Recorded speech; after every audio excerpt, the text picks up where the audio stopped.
Lovely. How amazing. Great, thanks. How you doing? Doing amazing. I want to welcome you, Karen. Karen is the human design specialist, and I'm super excited. And Karen is a certified human design specialist and the best-selling author of Getting to Know You. Before finding human design in 2009, Karen spent 13 years in marketing, training, and sales position in New York and in New Jersey. So she is absolutely wealth of knowledge of the corporate world and life experience. I am so excited to have you here with us. Thank you. It's great to be here. Yes, as we're speaking on sacral, our second chakra. Mm-hmm. Tell us a little bit more first about you and how do you have that amazing, right, corporate experience and then you moved to human design. How did that happen? How does that happen? Good question. Good question. I was in corporate for quite a while. I studied and of course, went to school, found my first job and just kind of moved around from one job to another fairly quickly. It was just 2 or 3 years each. And it would probably be likened to what a lot of millennials are going through now, right? But I just found that I needed to keep moving. I was getting very bored in the jobs I was in. I liked them at first and then I would move on. And so my degree was actually in healthcare consulting or planning. And I finally did find my way into that eventually. And I did stay there for quite a while in my career. But then even that, got a little boring after a while. And so I moved on to e-learning, which was just coming out in the early 2000s and to other jobs. But then in the meantime, I found human design in 2009. And the way that happened was I was just really searching, taking a lot of courses and seminars and reading a lot of books and trying to find out what I was really here for. I just had this inkling that there was something more to life than just moving up to the corporate, through the corporate ranks and finding myself in the corner office eventually, which I never did. So I kept wondering, well, how am I going to get there? And so I had a feeling there was more to it. And when I found human design, it kind of answered that for me because it helped me to see that there were more answers that I wanted, and it confirmed a lot of things for me. Mm-hmm. And it also allowed me to see myself in a different way. So it was really very eye-opening and confirmed a lot of information for me and then allowed me to take a different path. Awesome. So what kind of influence the human design had in your life particularly? So tell us also, what is it, human design, for those who is not aware? I would love you to speak just a little bit about what is it, human design, and then to say how this has impacted your life. Sure. So human design is a personality assessment tool, but it's a little different than the other ones that you might have heard of, Victoria, like Myers-Briggs is out there, and Enneagram, and Berkman, and what's new in Strength Finder, things like that, DISC. There are a lot of different ones out there, right? But they're all very helpful in their own way, but they all answer questions, right? And the reason I like human design is because I found that it's actually based on birth information. And I'm not, I've had a few astrology readings. I'm not really an astrologer by training at all. But what I found with human design is that it took a lot of the ancient wisdoms and then melded them with the more modern wisdoms. So we literally have the Judaic Kabbalah, we have the Chinese I Ching, the astrology, both Western and Eastern astrologies, and the Hindu chakra system, which of course we're talking about today. And really we can look at this chart and see that this little red square here is the sacral that we're talking about today. And so the human design chart that you might get from me is literally looking at the chakra system, but adding a little bit to it. Because really, literally, we say in 1791, we went from 7 chakras to 9 chakras in the body. And so that's why we show it as a 9 energy centered being.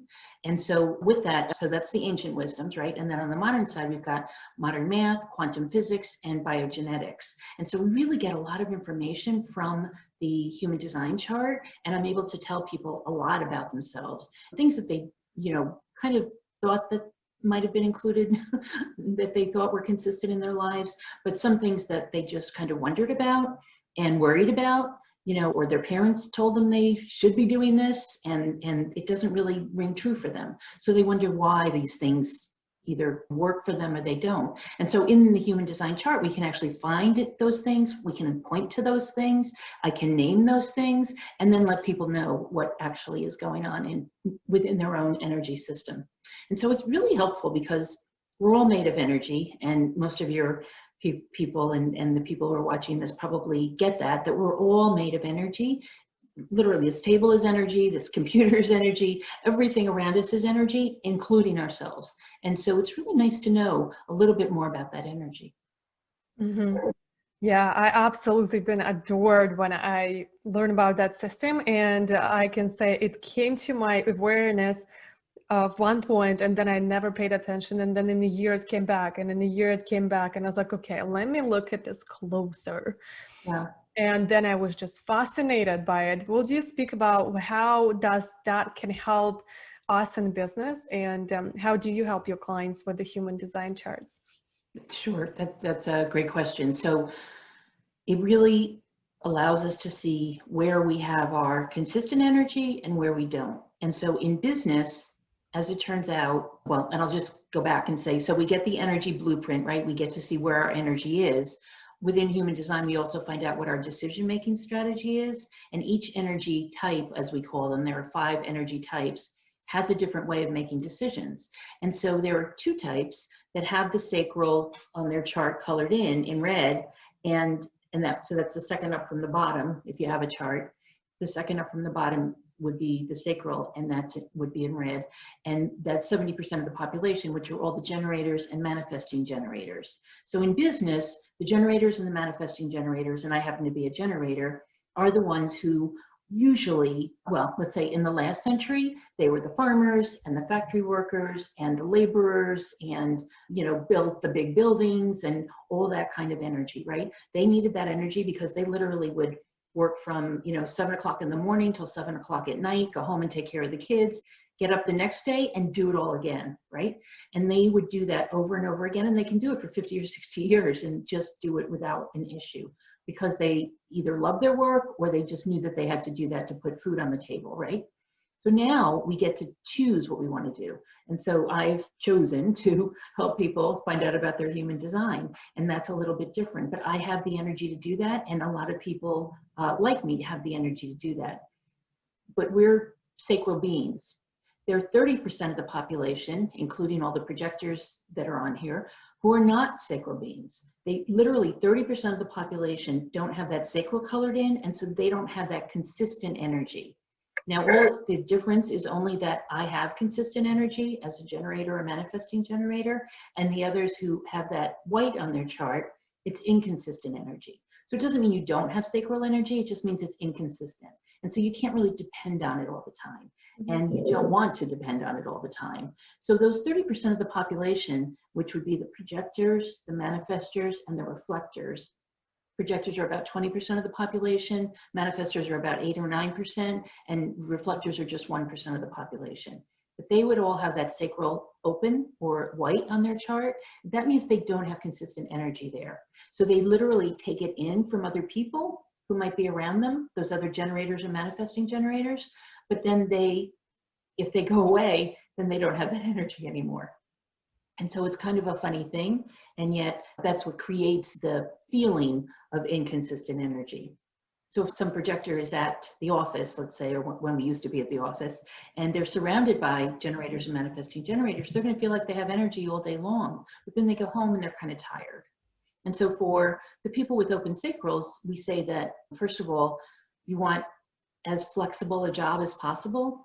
So possibly a job where you could either have a very flexible schedule, or where you could take days off, or where you could make your own schedule, like for a salesman, or teachers who can get the summer off, or professors also who might get the summer off, architects, or any kind of people who travel around. It might be a little difficult to travel.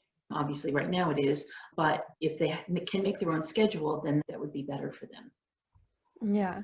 Does that make sense? That does make sense, right? Because some people, they're like always, whoa, like so much energy. And at some point they're like, oh, I don't know. But I know also for generators, guys who don't have a human design chart, Karen has a making chart for you, but you can always go back, and look at the recording, but do the chart and understand if you're a generator or a generator manifestor, that you can work so much more than you do as a reflector or projector.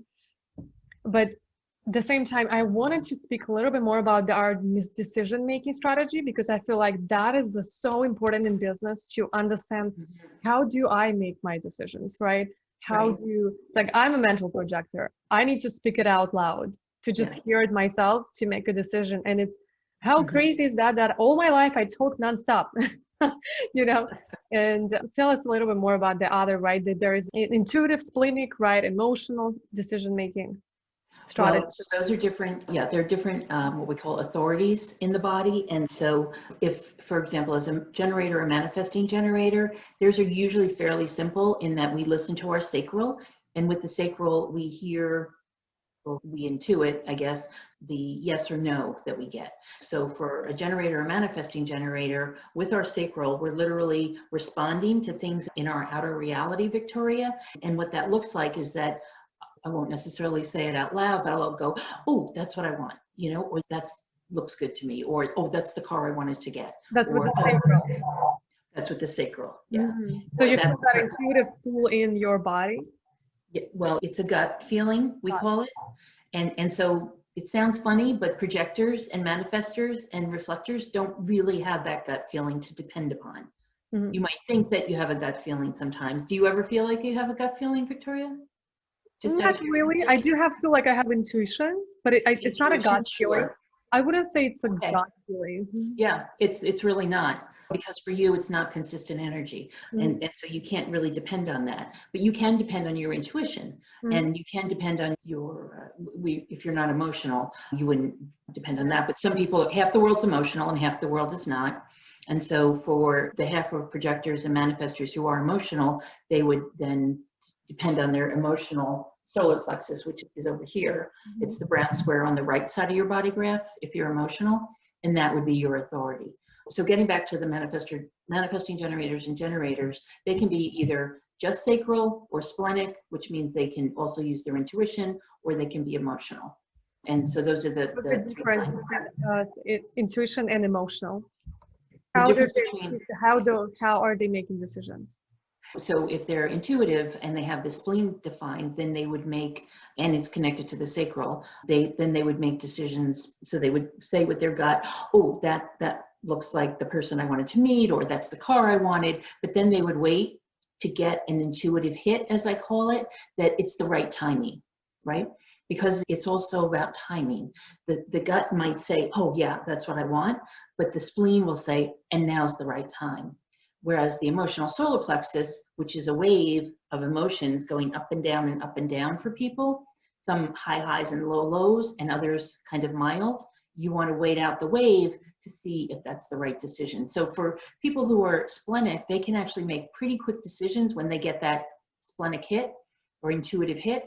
But for the emotional people, they want to wait it out a little bit longer, especially for a big decision. For a big decision, you want to wait. And so that sounds a little counterintuitive. Some people are like, oh, I just need to make a decision immediately. For some people, that's not correct. And so that's why it helps to know your human design and to be able to see what really works best for you. Yeah, and in a human design, you can also, there's things as like where you better functioning. Like, for example, my chart is a cave, and I always found myself really doesn't like open spaces much. Like my apartment that I bought, it was pretty small and I felt so safe in there. And now I live like in a huge house and we all first floor, it's an open area, and I can't seem to like focus there, and I can find myself unless I really tuned out, like, or I'm in my room in the office, like I can't even find it. And it's so interesting that we can see that in our charts. Yes. So why human design is so important to know it, in 2020 as we are now. And I know there's a big shift that's coming in a few years. Yeah, there is. And I'll just, if I may, go back to the projectors and manifestors for a moment, just to say how they would make their decisions. Like you, for example, because it sounds like we have a few projectors on here, so they have a few different ways of making decisions too. But for projectors and manifestors, they might be emotional, and then they would wait out the emotional wave, or they may be splenic, or for manifestors, they might also have an ego, and they can make decisions from their will center. So there's a few different ways of making those decisions. But for manifestors, they can actually have an idea in their head and just go out and do it if they're waiting out their emotional wave.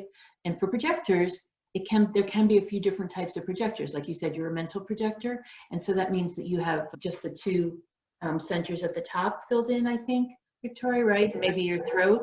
No, And so for you, you need to talk. When you get it, your decision-making strategy is to get an invitation and then respond to it, right? Or to decide whether to take that invitation or not, which sounds a little funny, but that's the strategy for projectors, is to wait to get that invitation that really feels juicy, that really feels good and very personal to you. In other words, it's not just an email blast that goes out to the world. It's really a specific invitation to you about your business or about a relationship or about living somewhere or going on a trip perhaps.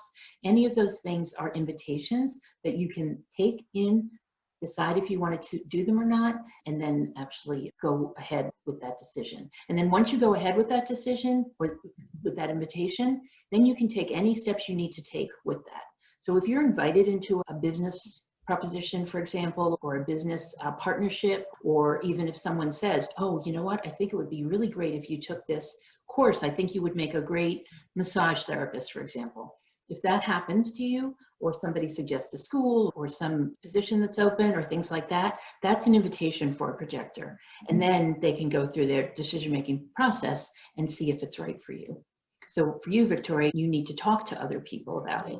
Some people are splenic, they can use their intuition, and then some people are emotional and they'll want to wait out their emotional wave. Yeah, absolutely. Well, so tell us a little bit more. Why is it so important right now? Right now, so there's a lot of, as you know, probably a lot of energy moving around. Things are changing in the world. We're in definitely a unique place in terms of the pandemic, the social unrest, the elections coming up. There's a lot of different things, a lot of different moving parts. And the reason I like human design and why I think it's important now is because there's a lot of things on the outside of us that are changing. And if we can know a little bit more about ourselves and a little bit more about what our values are in this time period, what's consistent for us, what makes sense for us, what really feels good for us, when you can know all these things, and you can through your human design chart, then you can make the decisions that make sense for yourself, for your business, for your family, for your relationship, and anything else that comes up. For me, it's all about, Brene Brown says that you should have two main values. So for me, it's about integrity and trusting the universe. And once I got clear about that in, during March and April, and really felt into it and realized that what I've been doing the past few years, learning about human design, building my business, and moving down to Florida 6 years ago, has really set us up to be able to do what I want to do for the next 30 years. And so that may or may not happen, but that's the plan. And I know that I have the energy to do it. I know they have the will to do it. And I know that I'm helping people. And so if you can find, your clients can find the things in their lives that make sense for them, then that makes all the difference. Absolutely. So wonderful. And how do we, right? It's so wonderful to know what our strategies, what our authority, and I highly will recommend to go, and grab the chart from Karen. Mm-hmm. But how do we attract, right? How do we attract? Because all second chakra, it's all about like feeling it, and at the same time, us with women, we attract from that place of feeling them emotions and really being in that flow. Mm-hmm. We do. And that's exactly what the sacral's about, is the flow that we're in and the timing that we're in, right? And so the way at least the way I teach attraction and the way we attract in, because I am a big proponent of the law of attraction. And I have to say, what's changing, Victoria, is that it's not so much the law of attraction anymore as it is the law of instantaneous manifestation, because the energy is moving so quickly that things are coming into my life and my clients' lives a lot more quickly than we Sure. had even thought. Does that make sense? Oh, 100%. Things are moving much more The last quickly. couple Like, months, like crazy. it is. It is. And so the attraction, I think, works best, at least for, and it doesn't have to be a sacral being. I give this suggestion to all my clients, and in fact, it's in my book. You mentioned the book, Getting to Know You, but the book is on Amazon, and it's called Getting to Know You, and it tells you a little bit about the human design plus law of attraction and how they work in your career, relationships, parenting, and other areas of your life. But one of the biggest suggestions I make is to create lists for each area of your life that you want to change, so that you can first think about your career or your relationship or your health, whichever area it is, and just write down 10 or 12 items that are qualitative, right? So it's the qualities of those things and how you want them to be. And some people call it future visioning. I've actually seen things about this lately where they think of it as future visioning. So it's you sitting down, whether you meditate before or after, and then think about how do you want it to look? How do you want your new career to look? I think a lot of us, like, I'll just give you the first few items. I think a lot of people would probably agree with this, where you would have a very flexible schedule, where you would be able to work the hours that you wanted to work, where you'd be able to take time off and vacations and do the things that you want to do with your friends or family when you want, that you have a client group that is really appreciating you and loving you, and they know that you're helping them and you know that you're helping them. Also, when it comes to money, I like to suggest that you not put, in other gurus, right? Like a Tony Robbins will say, oh no, don't do this. But I say, don't put an amount down. You don't need to be a millionaire tomorrow. I don't need to be a millionaire tomorrow. I don't think I'd really want to be a millionaire tomorrow. But what I do want to do is, and you can write this down, is take care of my expenses, put money into the business, put money away for savings and for the future, and do the things I want to do, right? Spend the money on the things I want to spend it on. And if you're taking care of all those 4 buckets, then that's pretty nice, right? And that gives you a sense of abundance, because the world, the universe wants us to be abundant. We don't need to be greedy, right? We don't need to have more than, how many yachts do you need, right? You want to just be able to have the things that you want and need for your family and yourself, and then really live a life that's comfortable, but it doesn't have to be extravagant. But if you want it to be extravagant, go ahead. Yeah, there are stepping stones along the way. 100% slow down and allow yourself to recognize the abundance to our lives. Yeah, and gratefulness is a big thing in my life. It probably is in a lot of your people's lives too, Victoria. And it really, it's very heartening to see the gratitude in your life and to be grateful for the little things.